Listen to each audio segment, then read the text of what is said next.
Si ta shkrini shpejt mishin, ka një mënyrë të drejtë që nuk është uji i nxehtë. Si ta shkrini shpejt mishin pa përdorur metoda të forta. Mënyra më e mirë për të shkrirë mishin është ta mbani në frigorifer. Fatkeqësisht mishi shkrihet në këtë mënyrë për shumë më gjatë, prandaj në zakonet tuaja do të kërkoni të ndryshoni edhe këtë teknikë. Uji i ftohtë është mënyra më e mirë për të shkrirë shpejt mishin. Për ta bërë këtë, vendoseni mishin në një tas ose tenxhere me ujë të ftohtë. Është gjithashtu e rëndësishme të ndroni ujin çdo gjysmë ore. Vlen të kujtohet se nuk duhet të përpiqeni kurrë të shkrini mishin me ujë të nxehtë.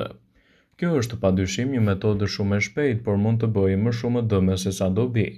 Mishi i shkrirë me ujë të nxehtë do të ketë një erë të pakëndshme dhe për shkak të ujit të nxehtë, bakteret mund të fillojnë të shumohen në të, gjë që mund të çojë në helmi. Disa njerëz rekomandojnë ngrohtësinë e përdorimit të një fure me mikrovalë për të shkrirë edhe mishin.